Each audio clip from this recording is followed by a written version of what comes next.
আসসালামু আলাইকুম। আশা করি সবাই ভালো আছেন। আপনি যদি ইউরোপের যে কোনো একটি দেশে বাংলাদেশ থেকে বৈধভাবে গিয়ে কাজ করতে যেতে চান, তাহলে আজকের ভিডিওটি আপনার জন্য।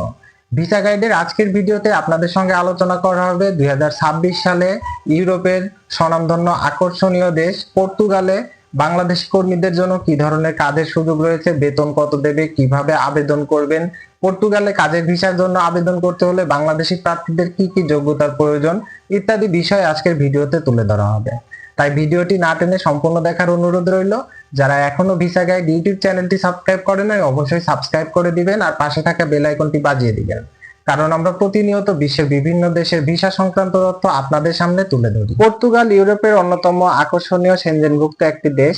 দেশটির অভ্যন্তরীণ কাজের জন্য প্রতি বছর বিশ্বের বিভিন্ন দেশ থেকে হাজার হাজার কর্মী নিয়োগ দেওয়া হয়ে থাকে। পর্তুগালে পর্যটন, কৃষি, গুদামজাতকরণ এবং সেবা খাতে দীর্ঘদিন যাবৎ বিদেশি কর্মীদের ব্যাপক হারে চাহিদা বেড়েছে।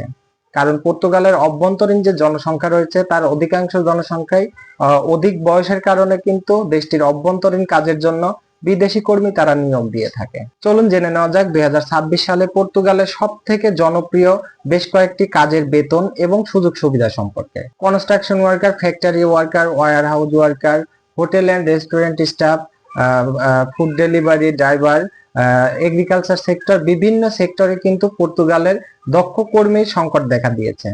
পর্তুগালে সাধারণত দক্ষ কর্মীদের স্যালারি 900 ইউরো থেকে শুরু করে 1700 ইউরোর মধ্যে হয়ে থাকে এবং সাধারণ যারা ওয়ার্কার হিসেবে যায় তাদের স্যালারি 900 ইউরো থেকে শুরু করে 1300 ইউরোর মধ্যে হয়ে থাকে। পৃথিবীর অন্যান্য দেশের মতো কিন্তু পর্তুগালেও ওভারটাইমের মতো সুযোগ রয়েছে। পর্তুগালে সাধারণ জেনারেল ডিউটি হবে 8 ঘন্টা। 8 ঘন্টা পরবর্তী সময় আপনি যে কাজটি করবেন সেটি আপনার ওভারটাইমের তালিকায় যুক্ত হবে। পর্তুগালে প্রতিনিয়ত বিশ্বের বিভিন্ন দেশ থেকে হাজার হাজার কর্মী যাচ্ছে। বাংলাদেশি কর্মীদের জন্য হতে পারে পর্তুগালের বর্তমানে এই কর্মী সংকটের সময় বড় একটি সুযোগ, কারণ বাংলাদেশি কর্মীরা সাধারণত taxi driver, food delivery driver, construction worker, hotel restaurant staff, agriculture sector, এই সব খাতে কিন্তু বাংলাদেশি কর্মীরা বেশ দক্ষ এবং সহজেই কিন্তু তারা কাজ করতে পারে। তাই আপনি যদি এই মুহূর্তে পর্তুগালে কাজের ভিসা নিয়ে যেতে চান, তাই অবশ্যই আপনার কিছু ন্যূনতম যোগ্যতা থাকতে হবে। তার মধ্যে অন্যতম রয়েছে প্রার্থীর বয়স অবশ্যই 18 থেকে 36 বছরের মধ্যে হতে হবে। প্রার্থীর একটি বৈধ পাসপোর্ট থাকতে হবে, জাতীয় নাগরিক পরিচয়পত্র লাগবে, শারীরিক এবং মানসিক সুস্থতা সনদপত্রের প্রয়োজন হবে, পুলিশ ক্লিয়ারেন্স লাগবে।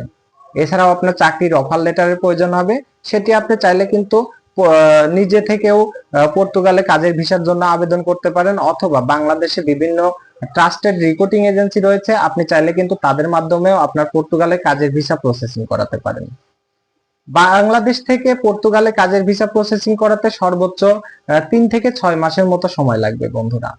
যারা এই মুহূর্তে আপনার পর্তুগালে কাজের ভিসার জন্য আবেদন করতে চান, তারা অবশ্যই আপনার একটি বিশ্বস্ত রিক্রুটিং এজেন্সির মাধ্যমে আপনার পর্তুগালে কাজের ভিসা প্রসেসিং করাবেন, অথবা আপনারা চাইলে নিজে থেকেও কিন্তু পর্তুগালে কাজের ভিসা প্রসেসিং করাতে পারবেন।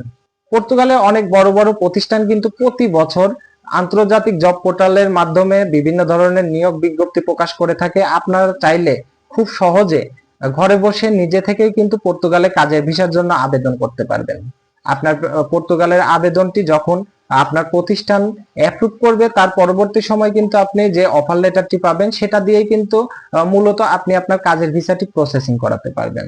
যারা রিক্রুটিং এজেন্সির মাধ্যমে পর্তুগালে কাজের ভিসা প্রসেসিং করাতে চাচ্ছেন, তাদের জন্য আমি একটি কথা বলবো, আপনি যে রিক্রুটিং এজেন্সির মাধ্যমে আপনার কাজের ভিসা প্রসেসিং করাতে দেন না কেন, অবশ্যই রিক্রুটিং এজেন্সি সম্পর্কে পূর্বে থেকে একটি ধারণা রাখবেন, কারণ প্রতিনিয়ত আমরা দেখছি বাংলাদেশি অসংখ্য ভাইয়েরা প্রতারিত হচ্ছে।